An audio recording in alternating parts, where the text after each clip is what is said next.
All right, Panther fans. So I spent 2 days, maybe three, might have been three, just logged off. We were having a rare cool spot here in beginning of July. It's been in the upper 70s. I went fishing. I just disappeared on everybody. So if you've emailed me, I'll reply at some point. If you message me, I forget about it. It could take me a week to catch up. So meanwhile, the Panthers offseason has started, and I don't know why Stu's smiling because ain't nothing good happened yet. I'm just smiling because, we're actually doing a video. I mean, Yeah. like, when was the last video we did? Like, Was the review couple after, weeks ago, 3 weeks yeah, ago? Who knows? yeah. Time flies, man. Right. So we just kind of want to catch up because we know we got the draft coming today, and we'll get into that. But so far, the Panthers offseason has consisted of Maxon Mammon going back to Russia, Anthony Duclair injuring his Achilles, and Mason Marchman's father died yesterday. That's been the offseason so far. So the first thing, obviously, is full condolences, to the Marchman family and everybody. I've knock on wood, I've had my grandparents die, but I haven't had to live through, that kind of trauma where, a spouse or a parent or a child dies. So I can't even imagine what somebody in his position goes through. 53, man. Jeez. Way too young. Sucks. Yeah, man. Anybody younger than you is definitely too young, right? That's basically my age. You know what I mean? Because you have to add an extra 2 years on for each kid. So I'm actually 56. But so that's what's been going on. So you just kind of wanted to touch on a couple of the things hockey wise. Maxon Mammon just made Mason Marchman a lot of money, in my opinion, because, and I know this happened last week. Like I said, we're catching up. To me, it seems as though that the only reason Mammon would go back to Russia is he really just wants to be in Russia, whether it's family related or culture related. With everything that's going on over there, you got to really want to be in that part of the world right now. I'm sure that he would have had opportunities in the NHL. He certainly appeared to be, there were a few nights there where he was the most energetic, best player on the ice for us. Just like Stu said, couldn't finish every once in a while. I think he left because of I think they, total speculation, but they probably said, come back to the States, play for us, and you'll have a place in the lineup. And I don't think he was used enough. And I think he wants to play every day, every shift, and, getting scratched and, playing fourth line, third line, whatever he played. Right. He didn't get enough ice time. Right. And you're right. There were games where he was our best player as far as effort goes. Yeah. Especially once I really loved the kid. But again, there were times when, he had breakaways and he'd pass it, or he had breakaways and he'd shoot it in the breadbasket. Yeah. I just wish that he had produced more, and I wish that they had used him more. I wish that they had put him on, a line with, Aaron. It's all mood. He's going back to Russia. Right. And again, some players, they have trouble adjusting. Right. Yeah. Well, maybe that was, part of the situation that, right. He had tried, they're all young kids. Yeah. And you leave the family, right. Go halfway around the world to, language issues and whatnot. So wish him the best of luck. Yep. And it was a 3-year deal. So he's probably, that's where he wants to go. So that brings us obviously to Mason Marchman. Now you and I pretty much during the season we were kind of thinking 3 times 3 years, $3 million. That was the general gist of it. He definitely has the potential, and but then, you have to be concerned about the head injuries too, as well, because the type of player he is. it's not like an Ekblad where, okay, he had the concussions, but he can kind of play his game without, he can avoid the heavy duty contact and still play his game. Marchment can't. Now I'm hearing, I've seen whispers on Twitter, was, him hitting free agency and teams looking at maybe 4x4 with him.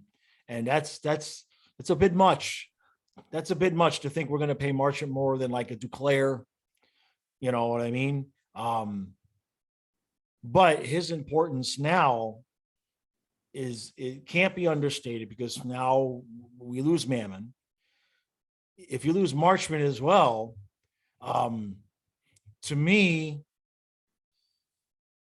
you've got a big void there, especially on that third line. And that ties into the draft today, where there's speculation that because we have no picks and Zito might be busy, that brings in the Patrick Hornquist issue with the $5.3 million in the fourth liner. And what scares me is we could start, if the chips don't fall right, and they ain't been falling so good this season, you know what I mean? So far this offseason, the chips have not been falling that well. We could end up in a situation next year with no Marchment, no Mammon, and no Hornquist. One thing you didn't mention was that we signed Heponiemi. So he might be the guy that fills the void. Well, I saw that. It's a 1-year, 2-way deal, which to me screams trade bait. To me, it screams of trade bait. I don't know why it hit me that way. It just, when I saw it, that's just what, the dude listed at 155 pounds. I don't know if we thought when we drafted him, I don't know what the role we thought he was going to have. 155 pounds, that's 20 pounds. I'm 177 and I would get killed out there. Okay. Yeah. You know what I mean? 155 is, you can't play baseball at 155 pounds. Dude, I played college hockey, 5'11", 135 pounds. Okay. I only played 1 year. You only played 1 year. I got hurt, but right. Yeah, I was a toothpick. Jeez.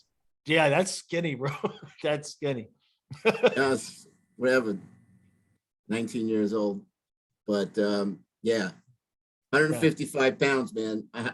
I thought Johnny Gaudreau was like the lightest player in the league, smallest player, but wow, I didn't even know that. Yeah. But I don't know. Obviously we're in a situation where, the money squeeze.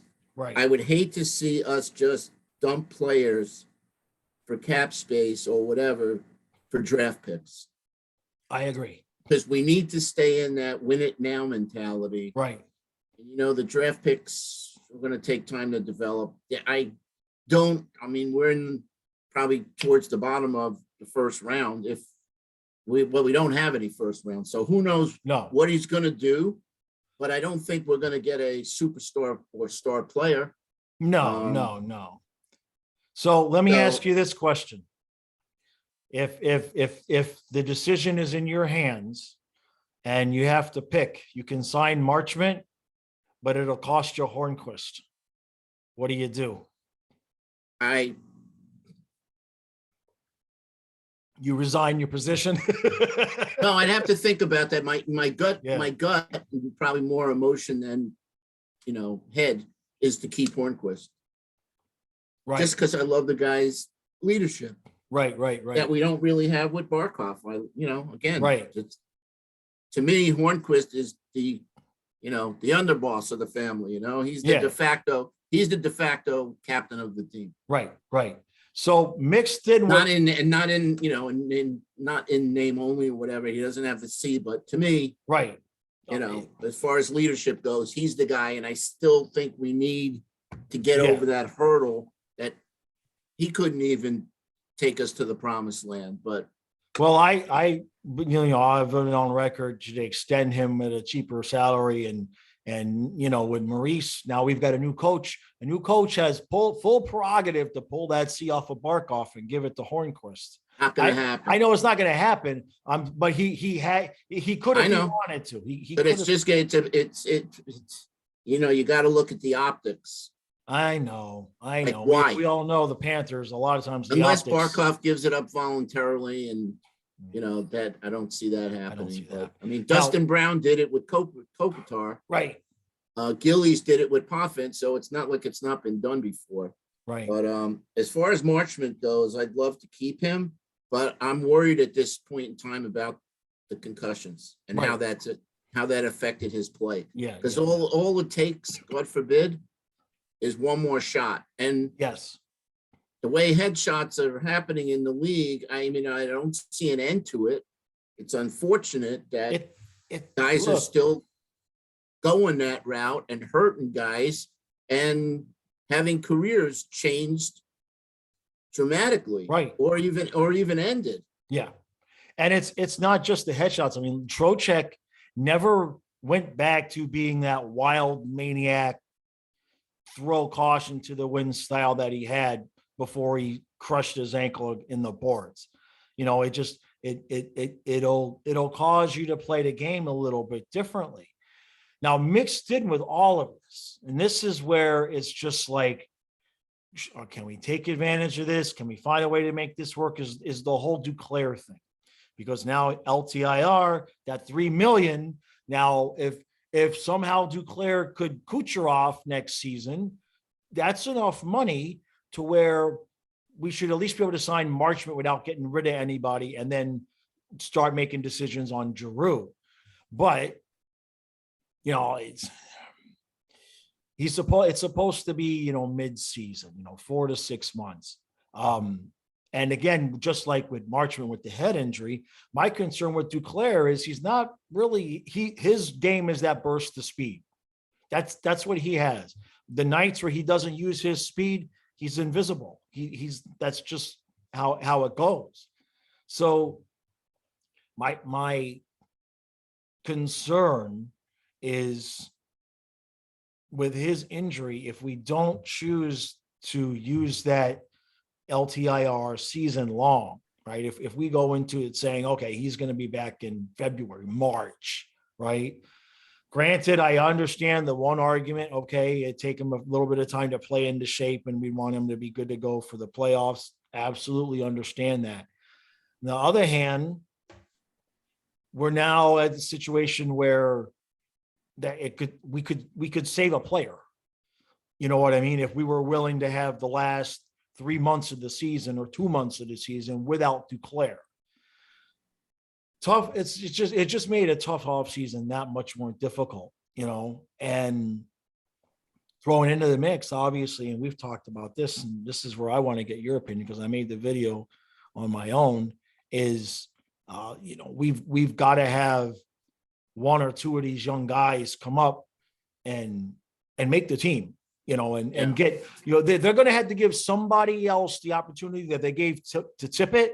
I mean, Tippett had, he had the one, he started to look like the first season as he developed during the offseason. We said, okay, if he continues to develop, we got something here. We had at least viable second, third line guy, you know what I mean? Who's going to give you 15, 20 goals. Now he may still turn into that, but he got opportunity after opportunity after opportunity because Zito knows we need some of these guys to come up and play at that $800,000, $900,000 level and give us production. My money, I know a lot of people think Denisenko. My money's on Schwinn. So I'm curious what your thoughts are there. I know you don't watch a lot of the minor league stuff and everything, but just from what's your gut tell you anyway? Well, my gut tells me that Denisenko and Heponiemi just didn't do what we needed them to do, or else they would have, been on the team and stayed on the team. Yeah. So who knows? Maybe, players take some time. Some players take some time to, develop. Right. Look at Markstrom. So I don't know that, the kid, I think he played in a couple games. I didn't really, Yeah. I haven't seen him a lot, so I don't know if you know more than me, whatever, but it's going to be curious to see who comes out of Charlotte and sticks with the team. Right. Right. Well, the Or thing with, maybe a trade's made and we get a young player. Like, just look at Forsling and right. who else did Zito pluck out of nowhere? So maybe there's a player, maybe there's a forward out there that, Right. he can, steal from another team for somebody. And Right. because I Well, don't know what our draft pick bank is like at this point. I mean, we don't have any number ones for the next 3 years. I got more hair on my head than we have draft picks, man. And it would be a freaking shame if we lose Giroux because we can't afford him. Because now, if I had to choose between Giroux and Sherratt, I choose Giroux. Well, I mean, I'm going against what I said previously. Right. Right. I mean, because I like Sherratt a lot, but that depends on what we do with Uyghur, though, too. You know what I mean? Yeah, that's true. Again, we've had a few weeks to kind of digest everything, and you and I were both like, let's get rid of Uyghur and whatnot. All right, so I don't think Uyghur's going anywhere. I just don't, I'm like, it's spinning in my head right now because I'm adding up 2 and 2 and 2 and 3 and 4. The math is not working for me. Somebody is going to have to go. Or somebody's not going to be able to be re-signed. So you got those 3 guys or 4 guys, if you count Hornquist, with substantial contracts. Right. There's no way Giroux, what was he asking for? What was he making with the Flyers? 8.25, I believe. He was making 8. Yeah. So, right. I don't even know if he would take 6. That's the number I was saying. Was yeah. I mean, the bottom line is he's going to have to take a haircut voluntarily to stay. And maybe we get lucky because his wife says to him, I love it, honey. I love it down here. I want to stay in Florida. Right. The money, screw the money. You've made $50 million, $60 million in your career. You haven't bought 5 houses and 16 cars. Right. We have the money. Right. But this is the place I want our children to grow up. So I'm thinking, again, with the Bobrovsky situation, these guys, more than, again, my opinion, more than other sports athletes, I think hockey players are probably the most down-to-earth guys, and they have good heads on their shoulders. And I think that they always put family first. So we shall see. Yeah. No. And like I said, we ended the season knowing there was all these moving parts, and now it's even more confusing now because, with the Duclair injury and with Mammon going, that just complicates things a little bit more. My gut tells me a Hornquist move really wouldn't benefit us the way that we would want it to, because you're going to have to split that cap with somebody. Nobody's going to take the full 5.3, right? So we'd be losing Hornquist. We'd get $2.5-3 million worth of cap relief. I mean, I suppose, you could turn that with Duclair's LTR, you could turn that into Giroux, but now you're losing Hornquist. Not interested, really, not really. Again, for me, it's what Hornquist brings to the team, not so much on the ice. Right. And I think taking him away, taking that important puzzle piece away, who fills that? Who fills that void? Right. I still like my idea. Bob and Uyghur somewhere. Because if we throw in Uyghur, we don't have to eat the salary. We get a little something back. We've got Bob's replacement right there. So, I mean, somebody, like you said, like, and we've said, somebody's got to go. At least one somebody has to go. And the thing of it is that if that somebody this season is not Bob, we still have that problem. You know what I mean? We still have that problem every year, because how long can you leave Spencer Knight on the bench? I think you could viably leave him on the bench one more year, but Well, that's what that was my thinking, last year, right, that, he would need another year to develop. right. But yeah, I mean, if we can find, we could find a partner to do that with, and Bob waives his no trade, which I still say he's not going to do. Right. Then yeah, great. Then we get to keep Sherratt.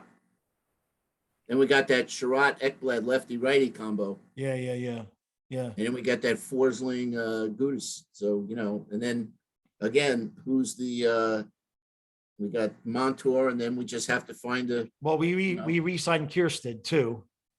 Don't leave him out of the mix. We re-signed Kierstead. Thought Kierstead was gone. No. Somebody could correct me if I'm wrong, but I'm pretty sure somebody tagged me this was like a week ago. Yeah. I think somebody tagged me on Twitter that I think it was a 2-year deal. I think this year it's one way. No, it's a 2-year deal where I think the first year is 2-way and then next year is just 1-way. So I believe if memory serves me correctly, it's been a week. This is what happens when I don't make a video on every single thing. I went fishing. Stu's looking it up. Well, the bottom line is that I have a feeling we're going to see some movement today. I mean, obviously today being the first day of the draft, I'm not Nostradamus predicting that, but I think that we're going to see some of the answers come clear here a little bit because, free agency is not that far away, and whatever they have planned, they're going to have to start showing their cards here soon. Now, Elliot Friedman says, this was a couple days ago, he says, because he was the one pushing it the most, that the Panthers were trying to make a deal for Bob. Then in his last thing a couple of days ago, he says, the Panthers deny that they've tried to lay any groundwork on a deal for Bob.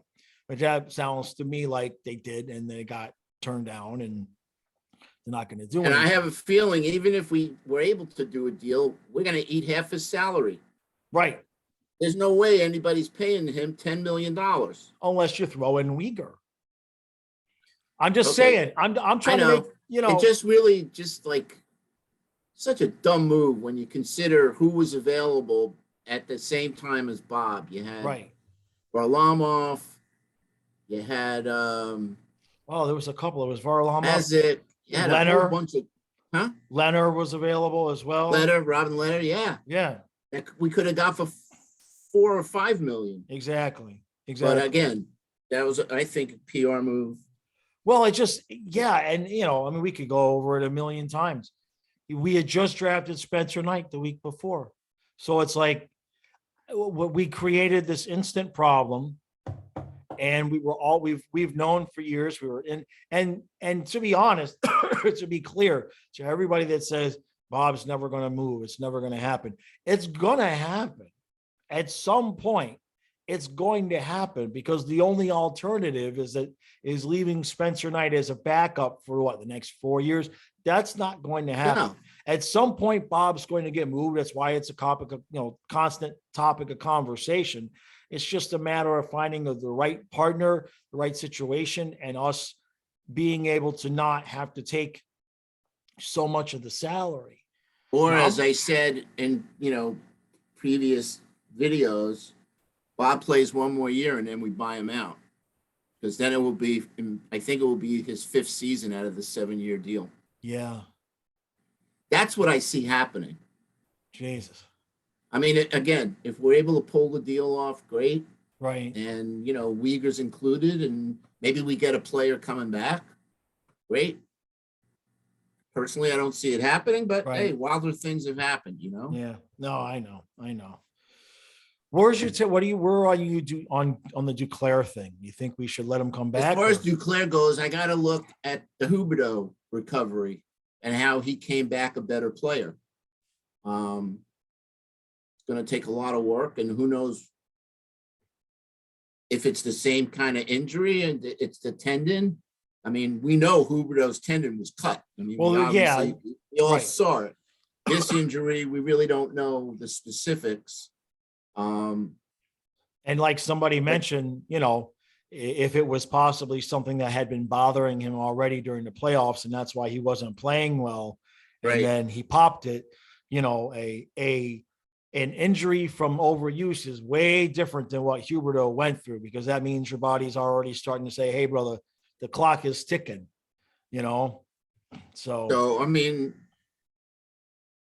the doctors, they're really, really good now with sports surgeries. Yeah.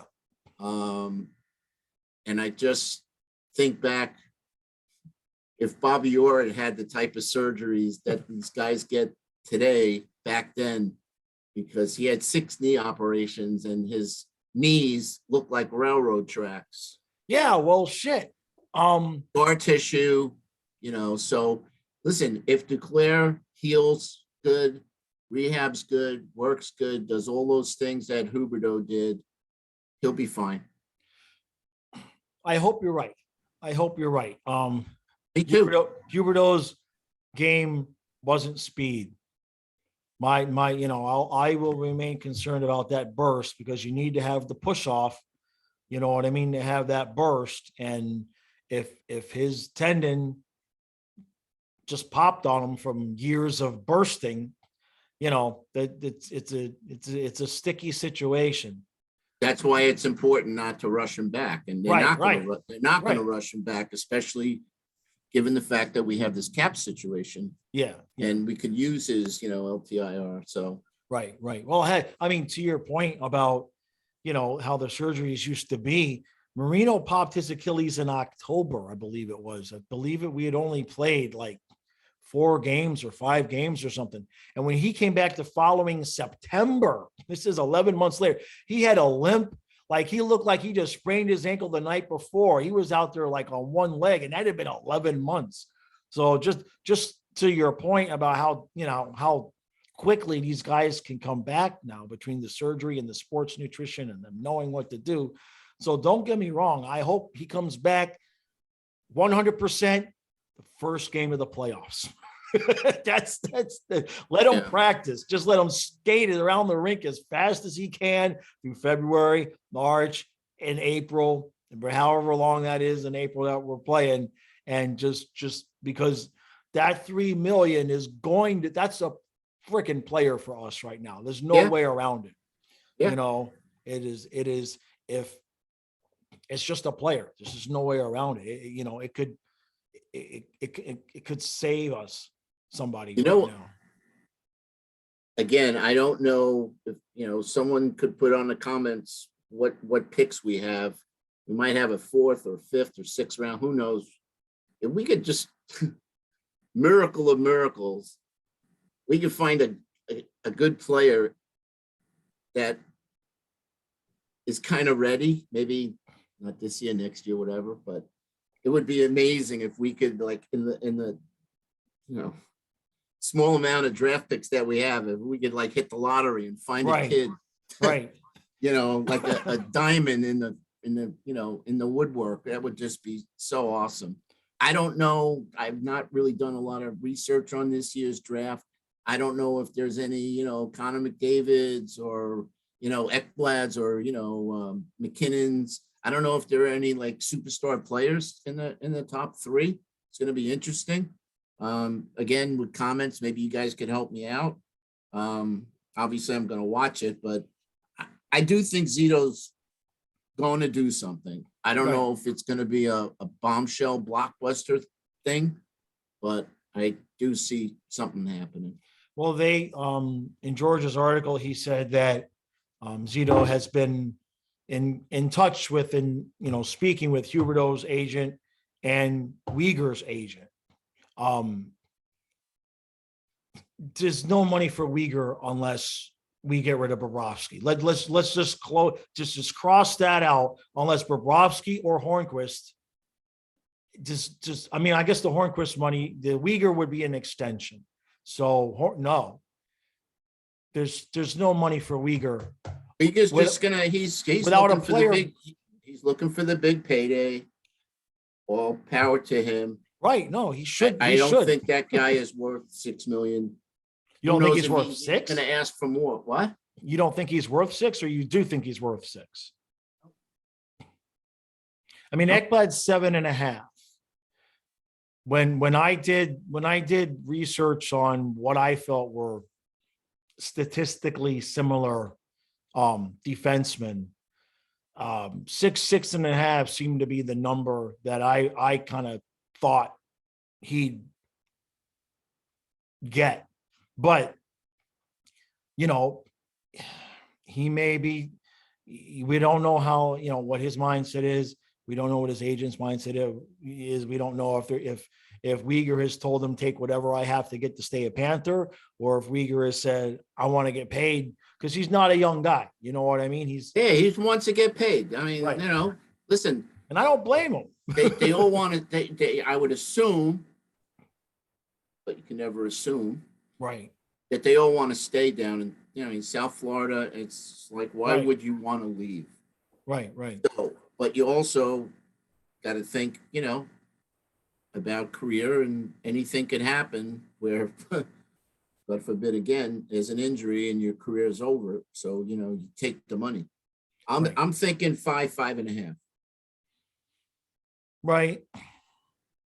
So that's just, you know, yeah, one man's opinion. Yeah, no, I mean, it's not like that. That's low.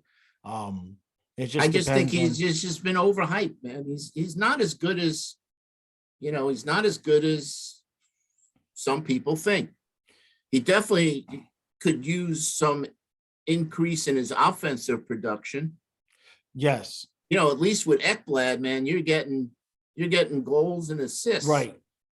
Okay. In addition to defense. Like Forsling, we saw some spark at the end of the season with Forsling offensively. You know, we need a guy, and again, there's probably no other Kyle McCarrs out there, but I mean, Kyle McCarr, that kid, you know, he does it all. Yeah.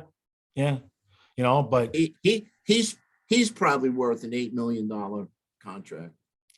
Well, if I mean, Ekblad's getting 7.5. Ekblad's 7.5. Yeah, McCarr's 10. Okay. Right.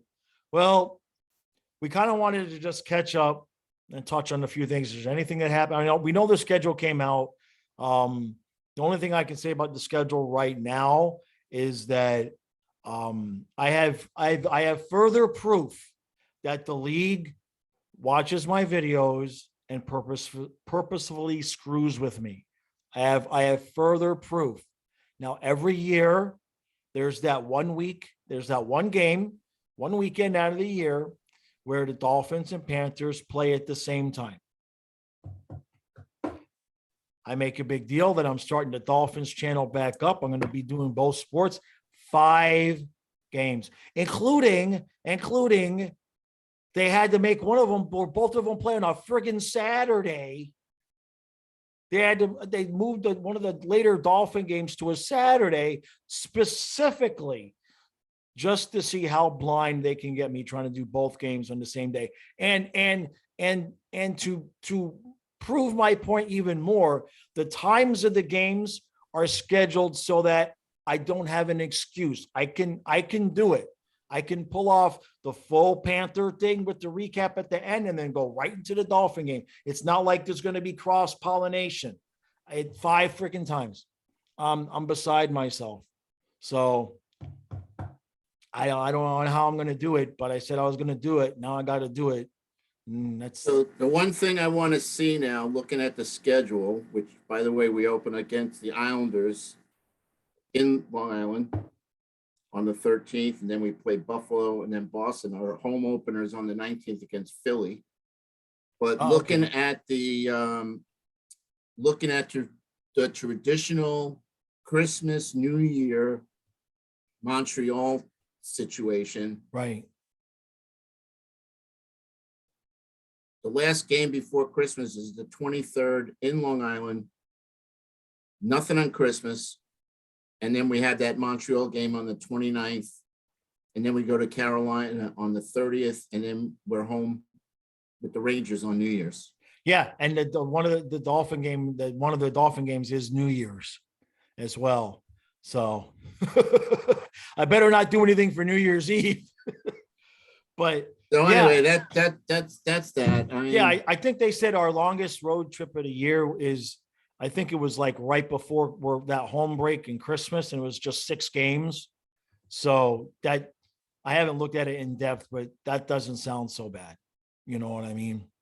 So let's see what happens tonight.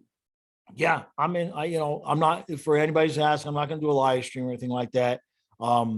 If the Panthers do something, I'll jump Substantial, on. yeah. Yeah. If they do something, when the news of the Bobrovsky and Uyghur trade to Edmonton breaks, I will be there to tell you I told you so. Trust me, I'll be live before you guys even know what happened. All right. They send Connor McDavid back here. Oh, geez. Now you had to go and ruin it. Damn it. I'm telling you, we got to make it works. It fits. Do you think Mike Smith could back up Spencer Knight? You think that's viable? Yeah, that's what I thought. All right, bro. Yeah. All right, guys. We appreciate all the support. And Saturday at 6:00. So we're going to kind of wrap up everything that happens if nothing big happens. Saturday, 6:00, live stream. Stu will be here with me. It's going to kind of be a Q&A type of thing, depending on what goes on, but we'll be in the chat so we can answer your questions live. It's Saturday at 6. And that's it. All right, let's see man, I hope something happens today, because there's only so much fishing I can do before I start driving myself batshit crazy, man. You know, it's like the relaxation is nice, but you get into this groove, you get used to just going and going and going and going. And when it stops, I'm just kind of like, I know. I need to shoot something or kill something or do something because it's going crazy. All right, guys, we'll see you later.